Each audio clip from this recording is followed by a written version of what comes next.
Welcome back to Rethinking Politics. We're glad to have you here with us for episode 69, where we're going to figure out what is wrong with the world today. That's right. This is the question that has been posed by Dan, and hopefully in the next hour or so, we're going to get it all figured out. How's that sound, Dan?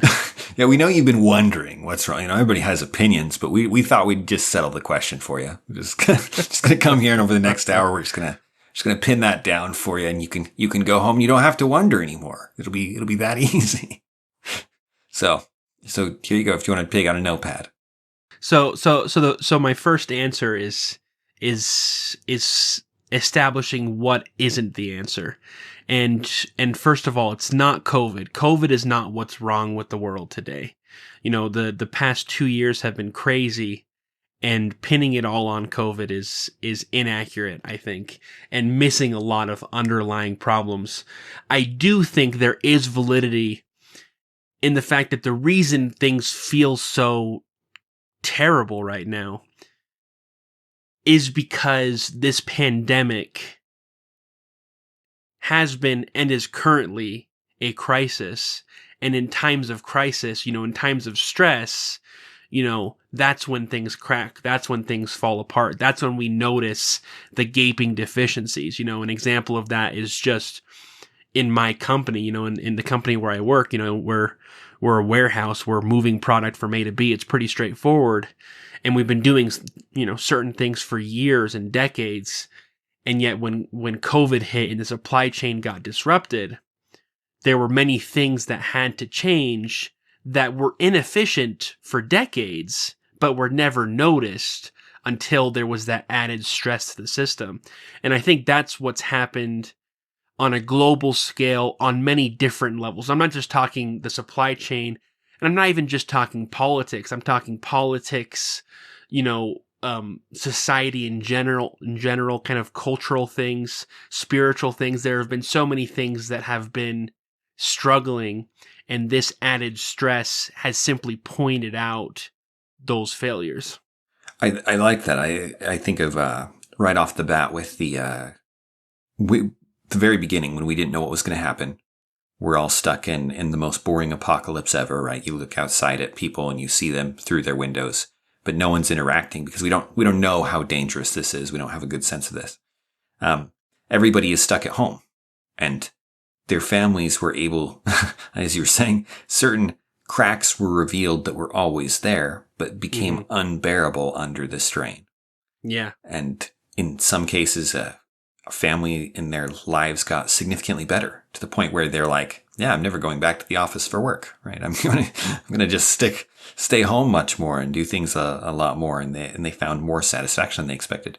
Others, there's a reason there's a rise in crime, and it's not just against neighbors, it's against people in your own household. And, it makes me wonder what the divorce rates were and things like that.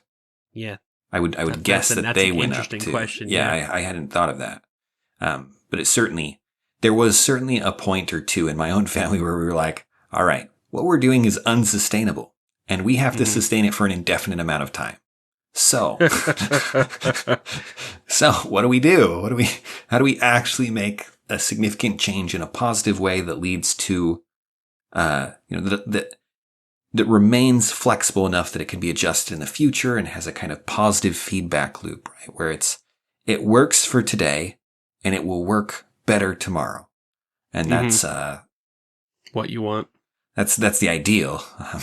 Obviously, life you're going up and down a little bit just due to natural pressures and your own stress levels and mistakes and things. All of life is somewhat up and down, but you hope it's up and down, with a gradual increase along the curve, right?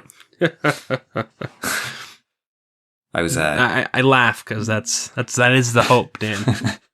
I've talked to a number of teenagers lately, interacted with teenagers and people who have various challenges. Anyway, I look at how emotionally unstable they are, and I think if nothing else, their lives will get better because biologically they're just going to become a little more stable, right? They're going to get a little less crazy. But anyway, you were saying it's not COVID.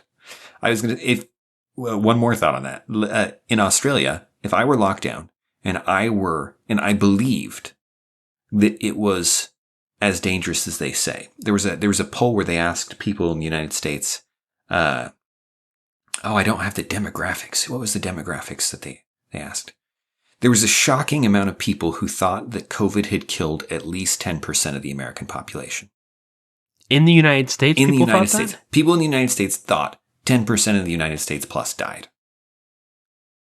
It would be insane if 10% of the United States thought that. That would boggle my mind. You know what I mean? Yeah. If 1% of the United States population thought that, I would say we have a serious misinformation problem.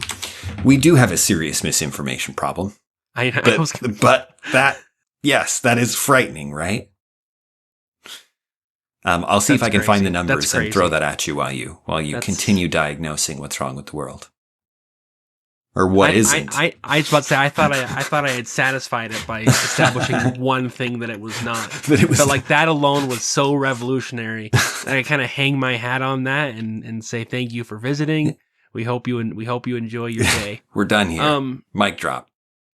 One thing that I'd like to talk about of what's wrong with the world today is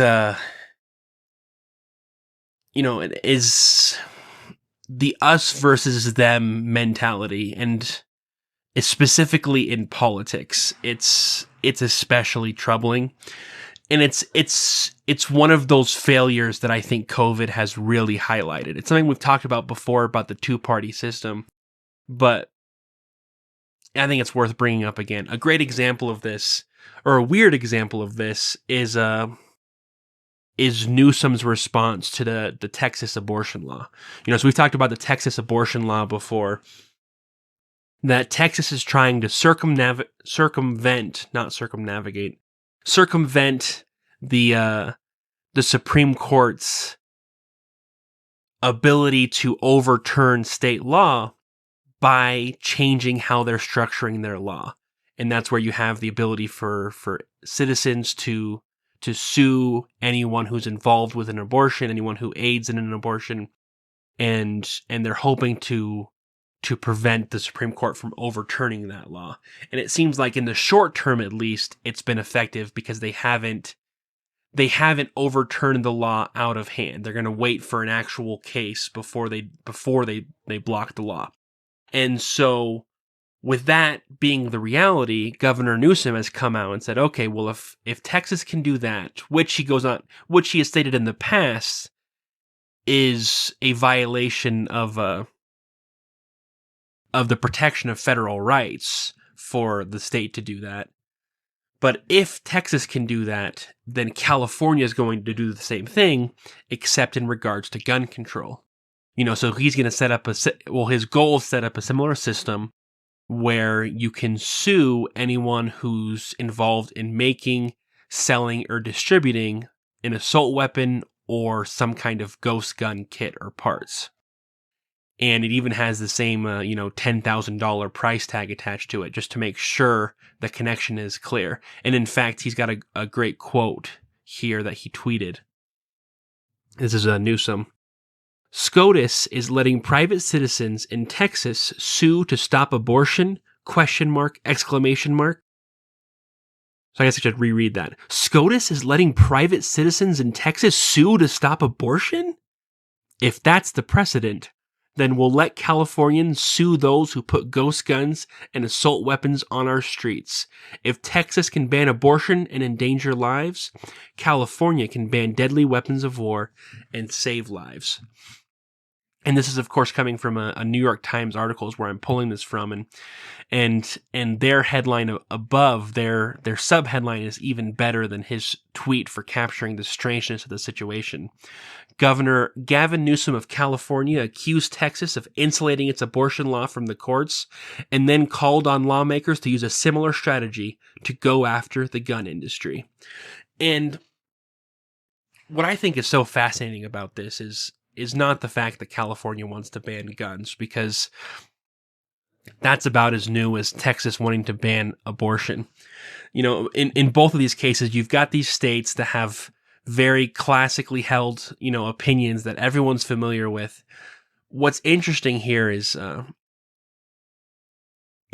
historically, conservatives have been very much in favor of federalism, while liberals want to use the federal government to protect rights nationwide, which is why so many are concerned with the Texas law, because what the Texas law is doing is trying to stop that process from happening that way. Because if the Supreme Court, and this is obviously an extreme case, the abortion isn't quite that extreme, just the Texas law itself isn't, but theoretically the precedent is that we want more things to be decided by the states and less things to be decided by the federal government, including the Supreme Court, which is something that on paper Governor Newsom is definitely opposed to. He wants the federal government to decide, not the states.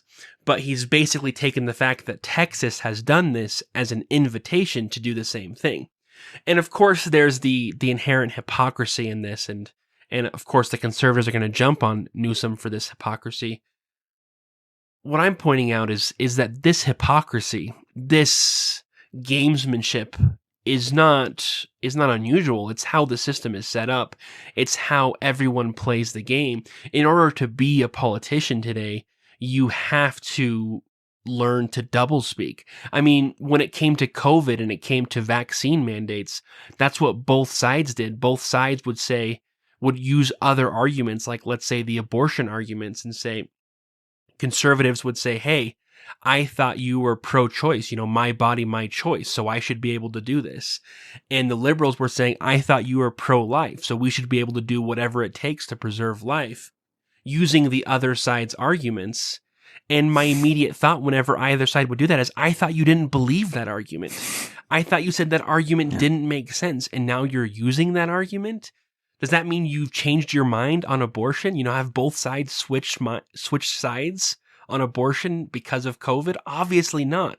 No, what they're doing is they've decided, in order to make an argument, to hold two contradictory views, at least according to them, contradictory views, and argue them simultaneously. And they think that's an effective approach. And what's crazy is that very often it is. Why are these approaches effective? Why is someone like Newsom able to say this and not get laughed off the stage? You know what I mean? For just the asininery of the whole thing. It's silly. I've heard Democratic leader. So I forgot where I was even going with this. Sorry, finish your thought, and then I'll I thought share I another example. But I forgot where I started, which is that the reason they get away with it is because people don't care about who's right. They just care about their side winning.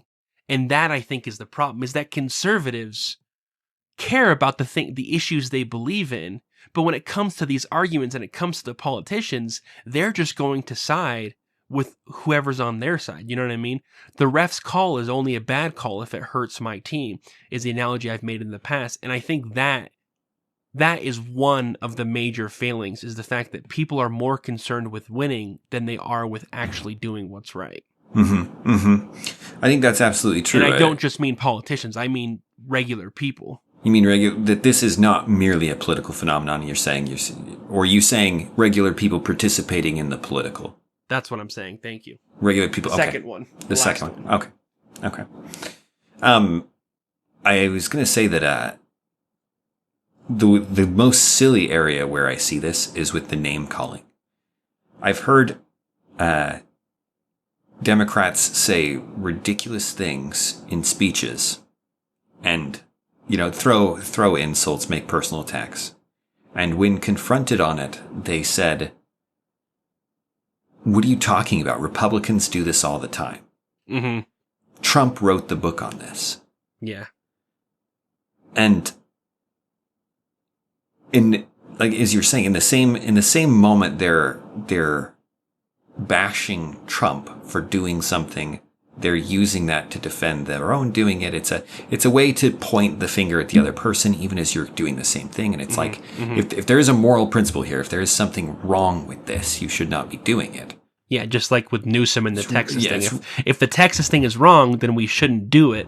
We shouldn't do it because that's what they did, and so we should play dirty like they're playing. Right. It would be pretty. And I think anyone who's standing outside of the parties in terms of their, isn't caught up in the parties. We'll say that. You can be a part of the party, either party, and still see this.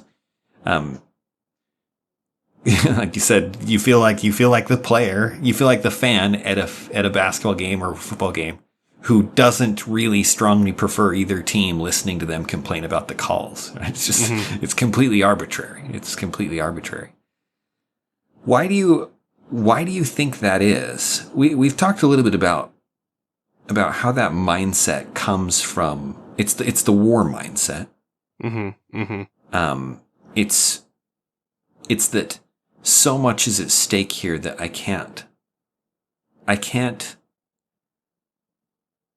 Well, it's I honestly think it's fear mongering.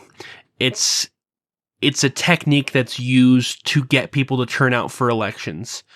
Both parties use this on a regular basis that, we talked about this before, this election is the election that will decide everything. Yeah. This issue is the issue that will decide everything.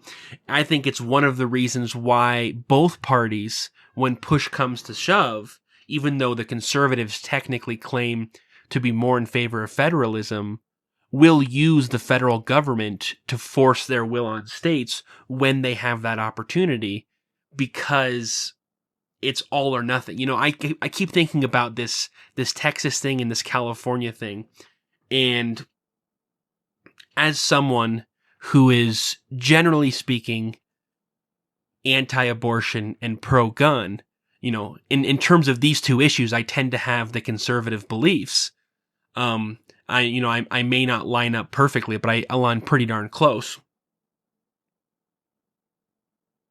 I honestly think that the best solution is for Texas to be able to ban abortions and California to be able to ban guns. That's looking at it, I would say that is not the end of the world. I think that is the best solution for what is happening here, is actually letting the states have that power. And the best solution within the realm of possibility, right? You can daydream all you want talking about what political pragmatism. Because the problem is, and we've talked about this before, is that anytime you have power, you push for as much as you can, and it's creating this situation that we live in, that it's all or nothing, because both sides keep trying to make it all or nothing. And the end result of that is they keep giving more and more power to the national government. And every time they do that, it does make it more all or nothing. It's this kind of downward spiral, because it's a self-fulfilling prophecy. Yeah. The more you make it all or nothing, the more it does become all or nothing. The more power it wields, the more is at stake. And the more is at stake, the more power you feel like you have to give it to accomplish your aims. Yeah. So where is the moral failing here? Because there's the people who are deceived by this. There's the people who are frightened, right? They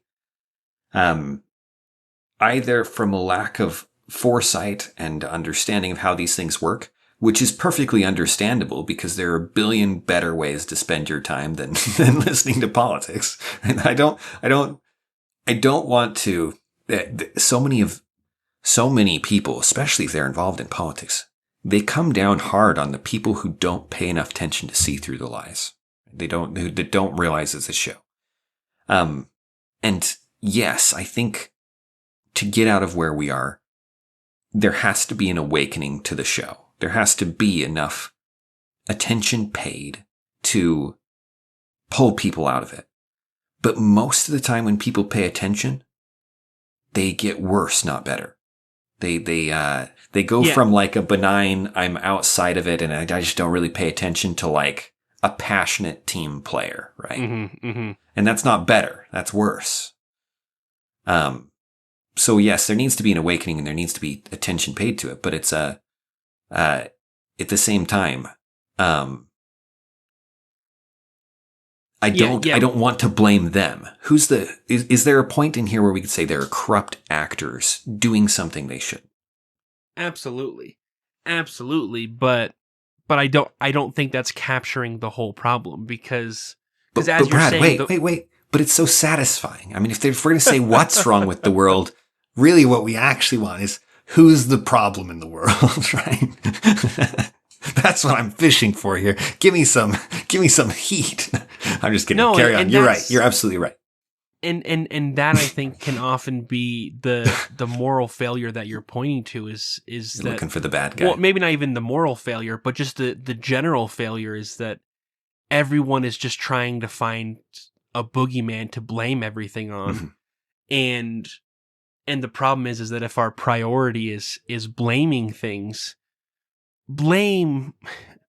it's weird because the whole purpose of blame is to decide whose fault the bad thing is. Mhm. Mhm. Blaming is not a tool in your arsenal when it comes to solving any given issue. You know, blame has never solved any given issue. You know what I mean? It's like the sink's not working. Okay, well, what's the first step to fixing it? Is to decide who gets the blame. You know, that's not how it works. You know, in order to fix the sink, Right. you have to fix the sink. Right. You can establish responsibility perhaps in the eye to looking at preventing future problems. Yes, But you're right. but it doesn't fix. It doesn't fix the problem at all. Yeah, It you're right. doesn't You're right. fix the That's two problems. Preventing the problem in the future is one problem. Fixing the sink is another. I'm well aware of that because you'll notice on this podcast we do this all the time. You know, I understand the hypocrisy of what I'm saying right now. That on a regular basis we are trying to decide who's wrong and who's right, because it is important. You're absolutely right. It is important, especially in politics, to say, okay, well, what is the right answer and what is the not right answer, which is the wrong answer. You know what I mean? You have to be able to make that distinction. And I think that's incredibly valuable. But I also think you can't spend all of your time blaming. You have to have another step. You have to have something else that you're doing. And that's part of why when we're looking at things, we are trying to find solutions. Like our episode where we're looking at the medical industry and seeing things that people are doing right now where they're not trying to find blame. You know, the Oklahoma Surgery Center is not there looking for blame. They're out there looking for solutions. Yeah, the new university that was started. Mm-hmm. I loved the statement from the president, future president. I don't remember who made the statement about the school that we read a blip of or referred to. But it talked about how we kept waiting for somebody to solve the problem and realized that it's going to be us. If no one's going to do it, so we have to do something about it. I think that's an interesting aspect to it. In fact, that points me towards one of the things I've been leaning towards. Trying to diagnose this. It's interesting because we hear everybody. We hear everybody. That is some incredible hyperbole, Dan. We have, no elephant ears are exaggerations nothing at compares all. to ours. We're basically, you didn't know it, but you're receiving revelation listening to this podcast. So we're divine. That's terrible. So lost my train of thought in my own deification of our podcast. Oh, you're killing me. You may be able to hear everything, but you can't remember it, apparently. It's too many things in my brain. That's the problem. Yeah, when you're hearing everyone. Can't hear myself think over you. If straight, you just keep a little quieter, please. I had it and then I lost it again. Okay, no, I got it. This was an interesting thing that honestly, it was observed by Joe Rogan in an odd moment, that I thought was interesting. Joe Rogan is an interesting human being. I would love to have some kind of assessment of how he measured up in a standard school test sense of his intelligence. Mm-hmm.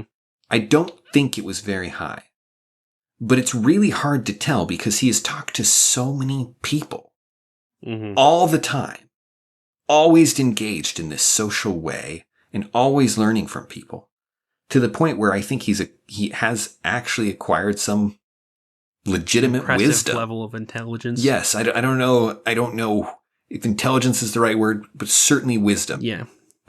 Okay. Well, and maybe that's because of the way we use intelligence right now. Anyways, I'm not going to split hairs with you here. No, yeah, and I'm open to the idea that he's intelligent as well, but certainly what I heard was wisdom, and so that's why I left it at that. But he pointed out that there's a significant degree of cowardice in how we handled COVID-19, and not the cowardice of there is a threat, it is a serious threat, and we should take precautions for that threat. That's not cowardice, right? That's simple, rational reactions. It wasn't, you shouldn't be foolhardy in the threats that you confront. He's not talking some kind of foolhardiness, right? A blind courage. Well, yeah, I mean, this is a man who got COVID and threw the kitchen sink at it. So obviously he's not saying, right. We should just not care and tough it out. There was a legitimate threat there. But I've been thinking about his assessment of the way we've handled it being the way that cowards, he said that how we've handled COVID is the way that cowards handle adversity. And what they do is they look for somebody to save them from it. And they hide. And since that's brutal. It was brutal, right? And this is he's speaking extremely broad, right? That's an unfair diagnosis at an individual level of it. You'd have to look at everybody case by case, right? But something about it struck me as true in the sense that, and I learned this later. One of the reasons why the institutions like Harvard and other medical groups never had COVID guidelines for the treatment of COVID. Yeah. What happens is they usually see a bunch of patients. They usually treat them. They usually find things that work, right? We mentioned this in the episode. They create a protocol and then they compare those with other groups and they develop from the ground up a treatment process. This is something that Dark Horse talked about recently as well. Yes, and we observed that in our episode on COVID that this didn't happen. I then learned something more frightening. It wasn't that they were worried I had assumed that there were political reasons that they didn't put forward the things, they were on some unified standard. I'd come up with all these political explanations. They didn't see COVID patients. They didn't treat them. At all. At all. At least not in any organized, way in which they would treat these other things. Elite institutions. And I heard a doctor speculating about why. That made some alarming sense, and it was that they were afraid they would get COVID and they would die. Which is not irrational. But if that's true, and it may not even be true, right? But if that's true, right, this seems like an example of cowardice. Yes, it's not shameful maybe to be a doctor and to be scared for your life of something like that. But it is certainly a failure of courage. If you were the kind of person who by treating these people could develop the protocols that could save tons of lives. At this point, there are good estimates that if good protocols had been developed as they should have been and implemented, that you would have saved 50% to 85% of the lives of the people who died. Because it's actually remarkably treatable. That's crazy. It is crazy. It is crazy. And if what is underneath that, certainly bad political incentives and other things we talk about, but what about the people who could have learned those kind of things, who looked at their lives or whatever it was, their circumstances, and they said, I'm not going to do that. I'm not going to treat these patients. I'm not going to interact with these people. I'm not going to take these risks. And that's not to pick on any one of them or to call any one of them out or anything. But it's to say that I think there is a serious need for people to act courageously, to create things and to do things like that. COVID protocols. No, businesses. I mean, and the story of COVID protocols is one of that, where you have individual doctors who discovered their own protocols, were ridiculed for it, and then months and months later end up being vindicated in the end. You know what I mean? Right. I mean, we've talked about this before about how most of the things that have finally made it into the protocol, here we are almost 2 years into this pandemic, were things that individual doctors, have been doing since spring of last year. But spring of last year, they were told that was stupid. You know what I mean? And it took so long for those things to be accepted. Yeah. Because of a number of reasons. But those individuals did have that courage. You know what I mean? Did have the courage to do things that could have potentially destroyed their careers.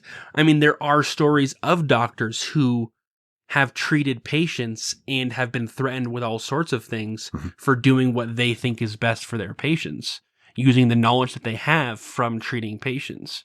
Yes. Yes. And like you said, at this point, you can go back and you can look at things. Most of those early treatments at best or at worst were benign, and in a lot of cases were extremely helpful. And if they had been implemented broadly like they should have been, instead of having this weird political top-down thing that came in part in the absence of even courage at the top.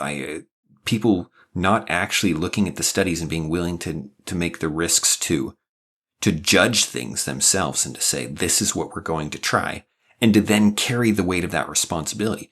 I mean, the original treatment plan for COVID was do nothing until they have to get on a ventilator, basically, in the hospital, which is just bizarre. Which is crazy. Right. And the fact that no one pushed for, I mean, lots of people did, but the fact that it didn't actually get changed for so long is underneath there is certainly bad incentives and a lot of other medical travesty, though, at the very least. Yes, yes. But there's also, I think there's a lack of courage. I'm looking at Twitter. Twitter, Jack Dorsey. Oh, I'm sorry. Oh, I thought you meant you were reading Twitter, but no, you're talking about the organization. I'm sorry still, but continue. I think between us, we spend probably too little time we probably don't spend enough time reading Twitter, which is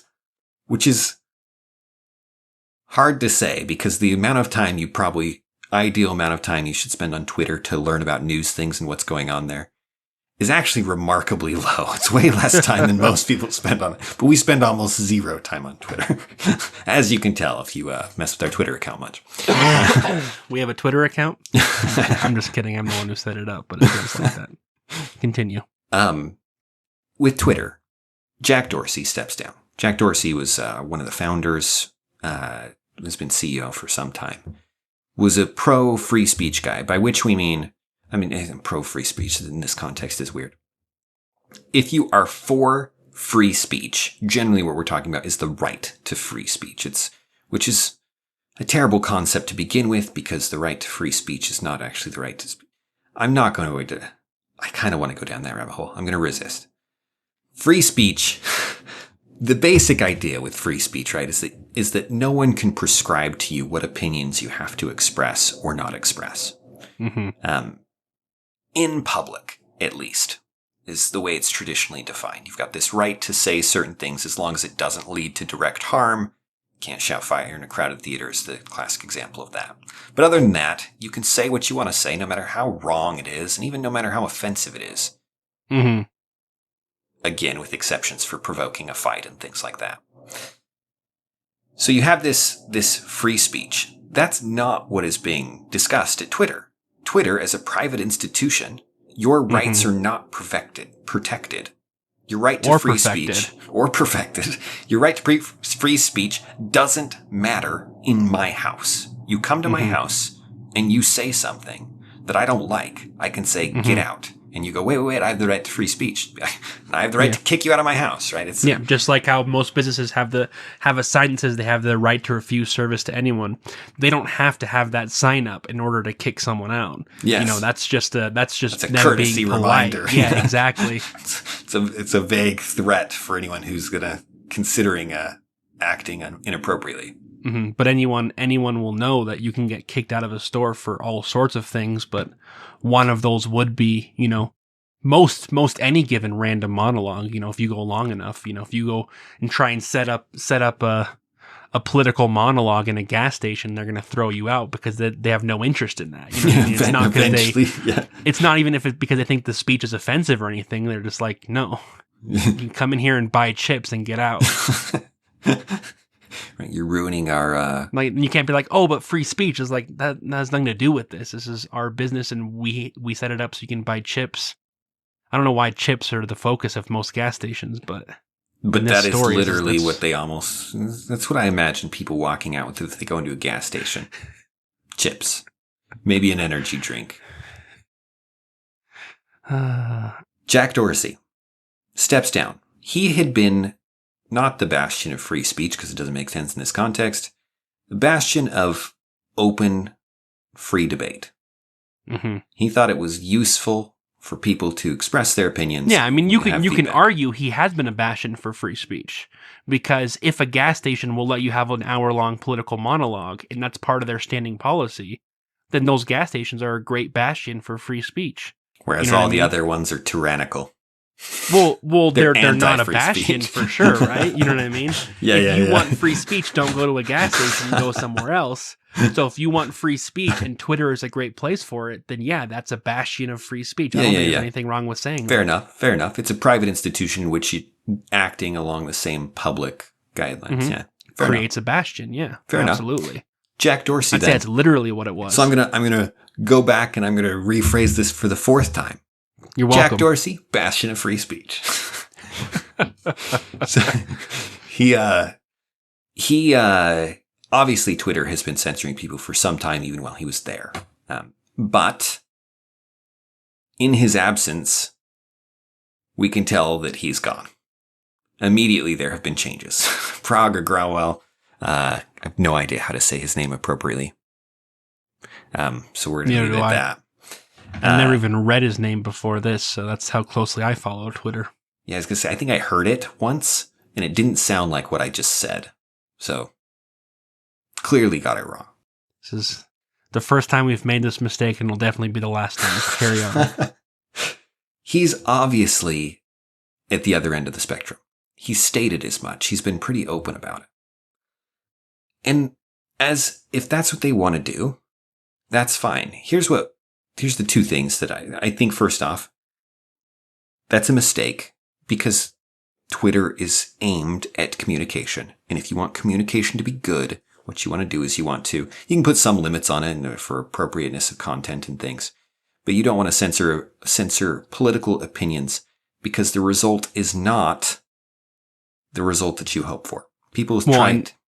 And just pragmatically speaking, people are going to leave if it loses that power.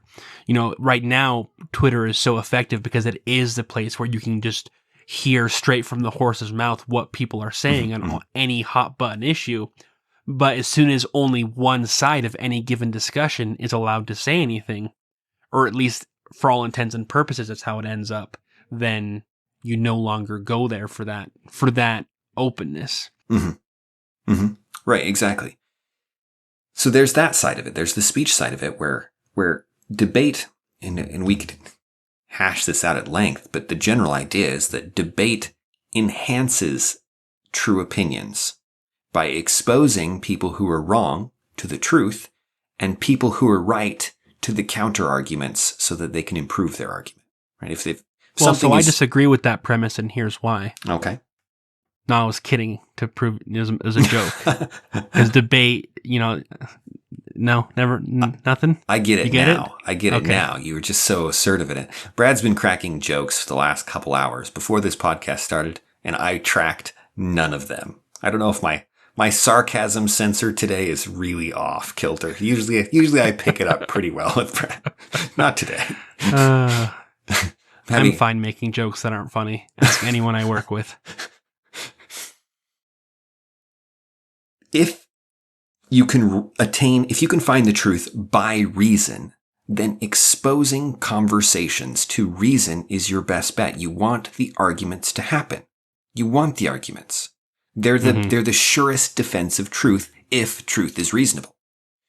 So you let them play out. You let people judge. People develop their capacity to identify truth through this process of the back and forth. So if you want people in the long run, even in the short run, they become better and more adept at this, and your arguments for the truth become better. But in the long run, this is especially a big deal because people who hold these truths as true, but have never confronted the counter-arguments, it becomes simply a bias, a prejudice that they hold. Right? They don't actually understand the ideas anymore because they've never had to defend them and they've never seen the opposite ideas. Mm-hmm. And at that point, that idea often tanks because no one can defend it. We forget why we even hold these beliefs. And the next generation is just like, oh, it's just a stupid tradition, right? That's one of those things that the youth of the next generation will just throw off because no one can defend it and actually sustain it from opposing arguments. It really undermines everything you want about a reasoned discussion. Everything you want from reason is undermined by this kind of thing. Now, there are people who believe that reason is ultimately impossible and we're just expressing our biases. And if you believe that kind of nonsense, I don't know what you're doing listening to podcasts and searching for things. So get off my lawn. I'm just kidding. Just kidding. Stay with us. Please don't. No, but seriously, this is obviously why we go out of our way. Like, I don't listen to a single person regularly that I agree with at this point in time. Now, Besides me. You think I listen to you? At this point. Now, there were points earlier where it was useful because I didn't understand my own ideas. And but at this point, I can reason through them myself. And so it's more useful for understanding even the things I agree with to listen to the people who are opposed to it and to interact with them. Mm-hmm. And why in the future, Brad and I will obviously be bringing on lots of guests and things to do exactly that with people we disagree with. As it is, we'll have to deal with Brad sarcastically disagreeing and the occasional I can. antagonistic comment on social media or whatever. Thank you for being villains, everybody. I was like, we haven't gotten very many antagonistic comments. Have we gotten any? Not antagonistic, but some, people making counter arguments and things, which has been helpful. Well, yeah, it's different from antagonistic, though. Yes, that's true. Disagreement's great. Antagonism is less great. Well, it's, yeah. On the other hand, so we've got the free speech thing. I think this is a mistake for Twitter. I think they have curtailed exactly the things that reasonable people should be promoting, which is conversations. There is some small room for argument that in emergency, you can't always have the full discussion. That's a side point because that's not their claim. Their claim is that they're inherently right to censor a variety of things because speech is harm and other various ideas. But the people you mentioned, Brad, the problem is that this is going to create some blowback, right? People are going to leave. I don't think they will. Okay. Well, I think some people will. I was like, do you have a reason for that, or are you just feeling real hunchy? I'm just feeling real hunchy. This is why do we talk about our gut when we could use the word hunchy? That's a great question. I have no answer for you. Hunchy. I think that it is inconvenient to leave, which is obvious, right? You got to switch your accounts. The people that you want to follow may not be there. And that the same place from which we are... same moral failing of lack of courage. Of the lack of courage makes people say, I'm not going to leave. What I'm going to do instead is I'm going to appeal to authority to fix it. Mm-hmm. I'm going to, in the face of some challenge to what I want in life, I'm going to call my mom, which in this case is the government. I'm going to tell them something about Facebook or Twitter being a publisher / or editor, right? Make some legal distinction and try and force them to behave in the way that I think is appropriate. Fair. Yeah. So that I don't have to leave. Mm-hmm. And instead, they just do what I want. Okay, now I see where you're going with this. And somewhere out there, we need to find some people who look at problems and say, I can fix this. I'm going to do something about it. And it's going to be inconvenient, and I'm going to step into the unknown. We need who? Dule Hill. I can fix it. I can fix that. You know, from Holes, the movie Holes? I've seen it. I may even have read the book.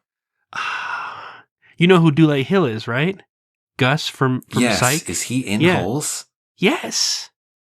I haven't seen it. He's the guy who so many years. He's the guy who falls in love with the teacher. It's the whole story. That's the reason the you know what? I don't want to explain the whole movie of the whole plot. Everybody just hang tight. There's going to be an hour and a half break of just dead air. We're going to go watch Holes. Of Dan's faux pas here of not recognizing that my faux pas quotable. You've elevated quotable line. Not being able to remember a young actor in a movie I saw years ago to the level of a social faux pas, huh? Yes. All right. Yes. This is our level of friendship here. This is our his that. Expectations are high. They're high. And random. And I apologize for derailing the podcast, but I think if we can get you to rewatch Holes so you remember that quote, it'll make this whole episode worth it. We've come full circle. That's what's wrong with the world. Is you not remembering that quote. You not remembering the fact that Dule Hill is in the movie. It's not even that you don't remember the quote. It's that you're like, who? What? I know who that actor is, but I don't remember him from that movie, even though he's one of like the top 5 characters in the movie. Okay, maybe top 6, but still. All right. Dule Hill. Is that how you say his name? I don't know. Isn't it like just Dule? I am pretty sure it's pronounced Dule. We're more or less obsessed with Psych. Anyway. I mean, I've seen them speak in person. I'm pretty sure it's Dule Hill. That's weird. I've never heard that name. So, Brad. Yes. This I'm just gonna go do it. Don't be afraid. I like it. I like the moral application here.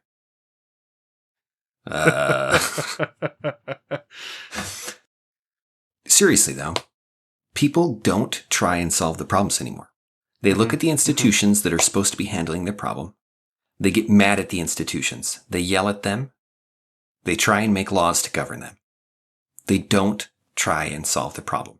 Now, obviously, you don't need no, and that's why we were so happy earlier when Trump said he was going to create a social media platform. Is not because we love Trump, but it's because we're like, yes, why aren't more people doing this? Why aren't more people saying, hey, here's a vacuum in this area. We're going to fill that vacuum. Mm-hmm. I mean, that's why we were so happy with Barry Weiss for trying to fill that, gaping vacuum in terms of media organizations, of good reporting. It's fantastic. We're excited about the University of Austin for the same reason, that's part of what we're doing here is we're trying to make our way into this space and try and create something as difficult as it is. Yeah. And it's a very different way to frame the world. What if you looked around you and you said, look, there's a million institutions that do all of these things and I can do it way better because they suck, right? They really do. In so many cases, they do it really, really poorly, and you could do it better. And this isn't like a revolutionary idea, right? We're not telling you to reinvent the wheel or come up with some new technology. Try Square. Or Meta.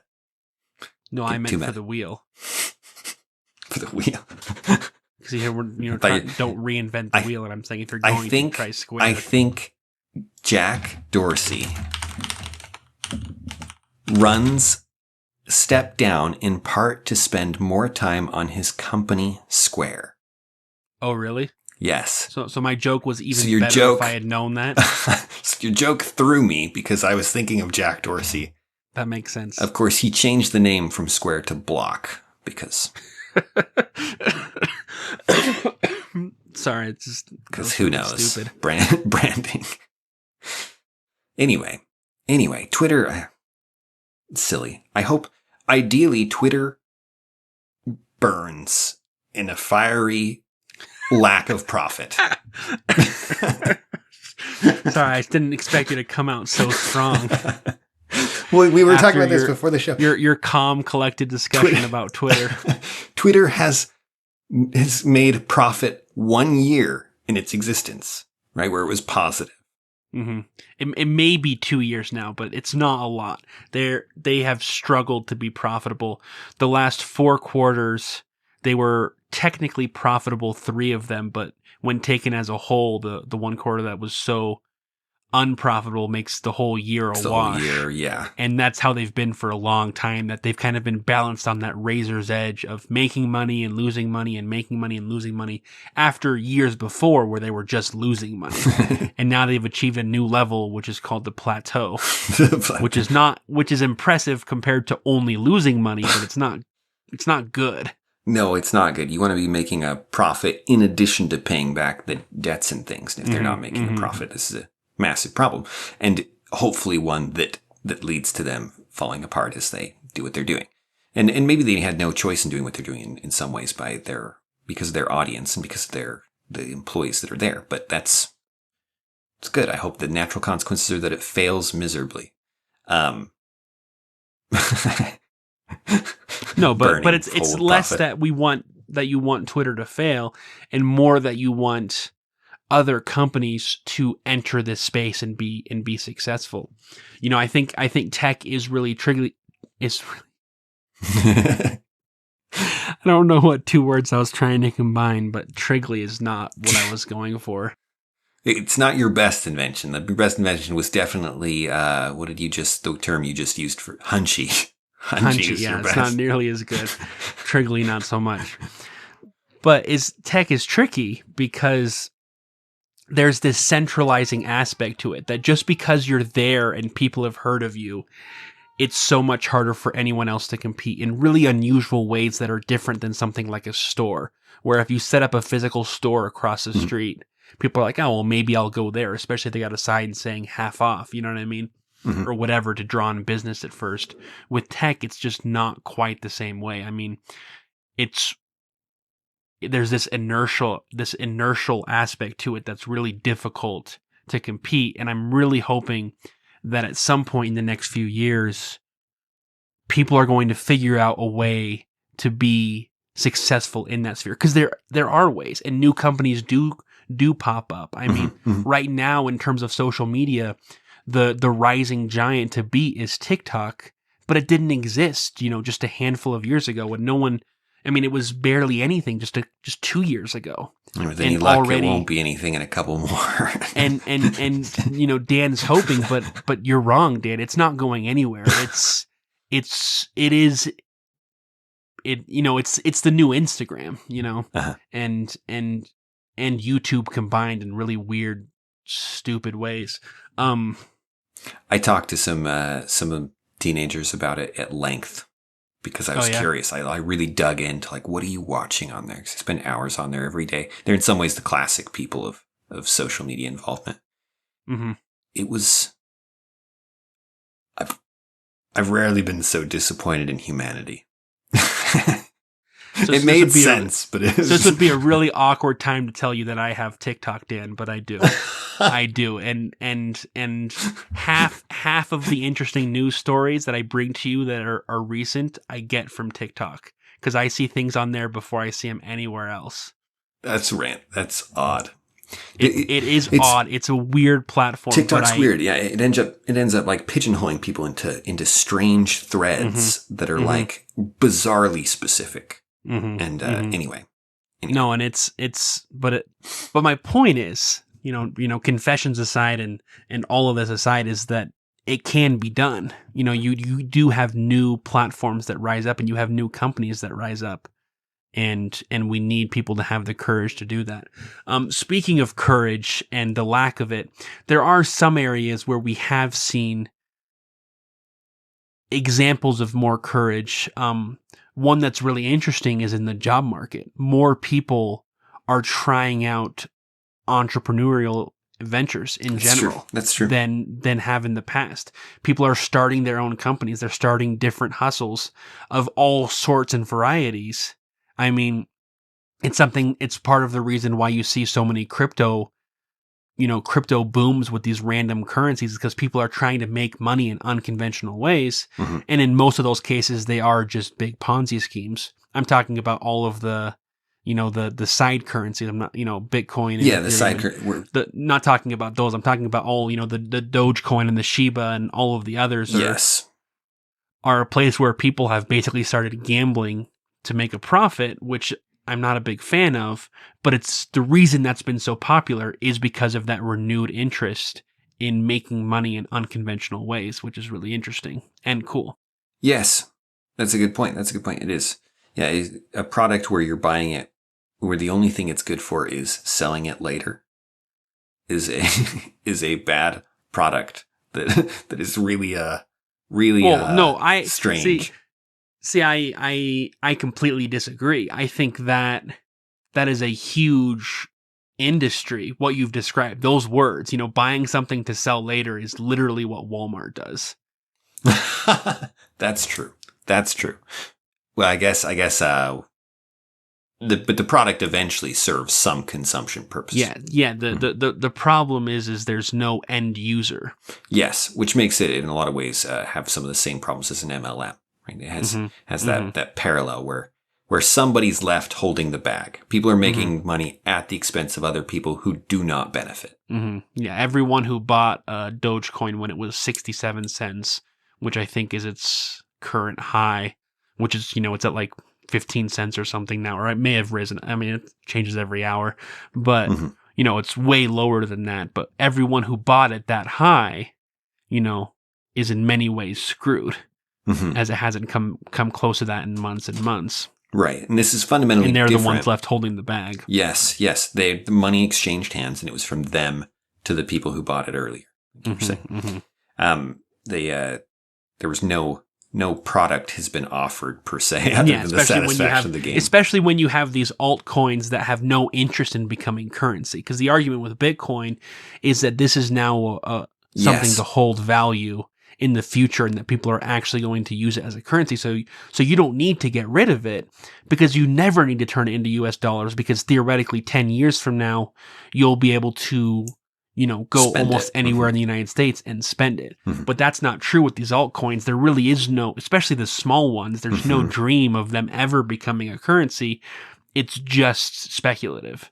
But that's neither here nor there.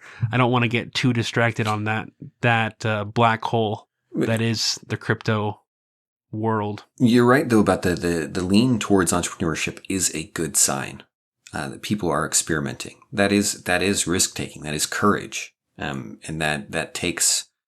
They may be able to find unconventional ways to solve many of the problems we have that we didn't realize were problems until the pressure of COVID and the supply chains and things. It's. I don't know. It's interesting. I think even what you were saying at the beginning is an element of this. If you ask why is it that people lean into partisanship in the face of disaster? It's this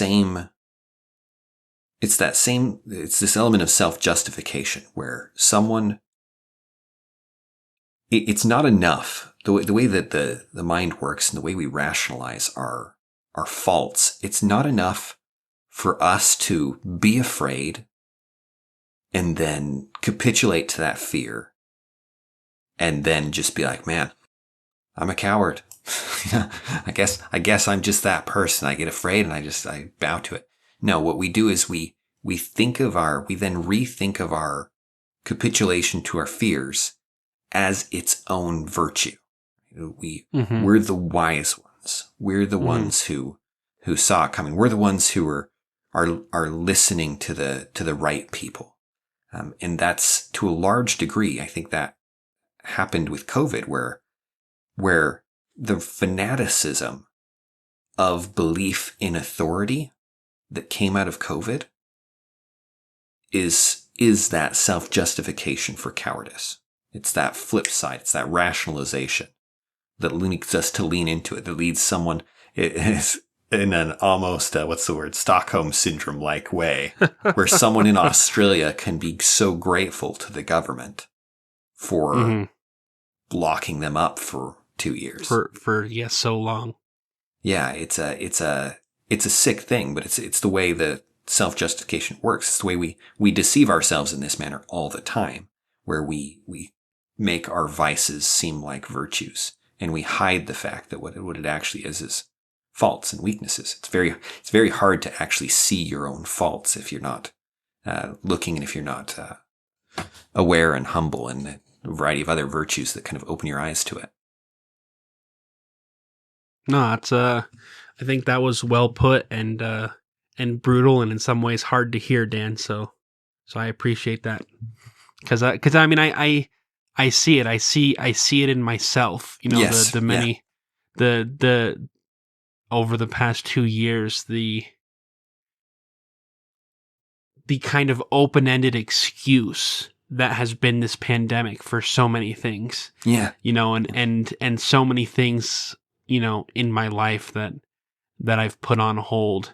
You know, I just looked at MyFitnessPal, which is a popular app people use for weight loss, and I looked at, because I put in a goal, and I looked at when I had put it in, and it was February of 2020 is when I started using the app, and I had lost something like 14 pounds right as COVID started, but before we realized it was going to be a serious thing. And then COVID hit, right? And like hit here in the United States, where all the businesses changed what they were doing, you know, everything shut down, and it was like, oh, well, this is an emergency, so I'm not going to worry about my weight loss right now. I'll start again in a month or two when this is over. Right. And I'm looking at it and seeing the date and seeing how it's been almost 2 years since that happened. And it was just a weird moment for me. You know what I mean? Realizing that that's something I care about. I had put on hold for something like 18, 19 months, you know, and obviously, I mean, this is stupid to even say, but I just want to be clear. At no point did I lose the ability to watch what I ate and to exercise. You know, at no point was anything in my life restricted in a way that I couldn't have continued doing what I was doing. It was all psychological from start to finish. You know what I mean? And that's, especially here in the United States, that's so much of the case. You know, if you're in Australia and US, especially in those areas that are more locked down, there are real restrictions on what you can and can't do. Mm-hmm. In the United States, we talk about lockdowns, and there have been general short-term things. We've had mask mandates and even vaccine mandates. But in general, here in the United States, you're able to do what you want to do. And that is still true today.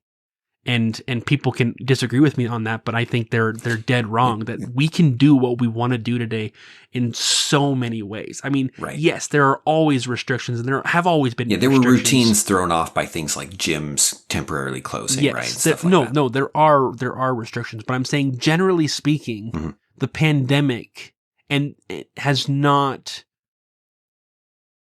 stopped the world as much as the world has stopped itself in response to the pandemic. Mm-hmm. And I'm saying not just politically and not just in business closing down, but also on a personal level. And I'm saying, for me, that's been the case. I just recently I was writing a big paper, and whenever I write big papers, I throw everything else out the window, and it's terrible. Mm-hmm. Like it's 100% an excuse, right? I would write better papers by not doing that. If you, by keeping things like an exercise routine and other stuff. It's interesting. Yeah, I'm glad you mentioned your experience with it, because one of the ways that I've learned, I had an epiphany it's probably been 3 or 4 years now, where I realized horrifically that I'm a coward, right? Like, I'm dead serious about that. But it's funny too. It's like I was like, oh, wait, that's what's wrong. Like, oh, that's why this didn't work out, and this didn't work out, and this didn't work out. Oh, I'm a coward. Like, we should start a club. I'll join.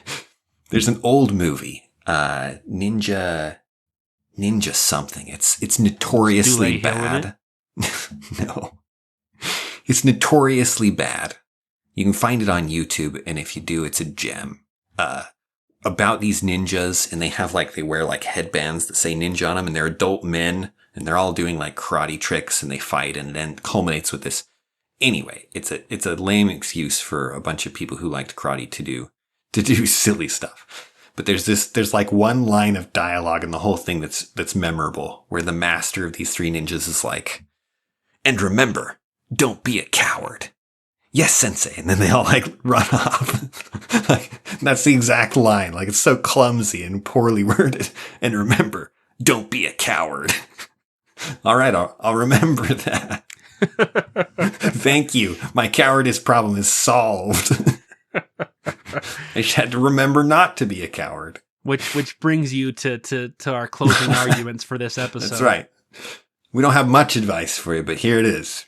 Don't be a coward. If you just remember that, you should be fine. What do you have? Close us out, Brad. Take us home. You know, it's been a weird couple of weeks for me, you know, having quarantined for COVID, you know, as a capstone to a couple of years that have been weird for me. And so I've really appreciated this discussion that we've had talking about so many things that are wrong in the world, and how so much of it comes back to the fact that, you know, believe it or not, you're right. And so many other moral philosophers in the past are right, that honestly, it's, you know, the outside world is one thing, but what matters more than anything else is what we choose to do about it. Yeah. And that, more than anything else, is the failing that we have today. And so I, for one, am going to try and do a little bit more to make the world around me a better place. And so, yeah, I'm glad we had this episode, and I hope you guys have found it at least interesting and hopefully a little bit inspiring, and we hope to talk to you guys again soon. This has been an episode of Rethinking Politics. You can find us on all of the major podcasting apps or on YouTube. You can reach out to us at rethinkingpoliticspodcast@gmail.com, or you can visit our website at rethinkingpolitics.podbean.com, where you can support us via Patreon. Thanks, and have a wonderful day.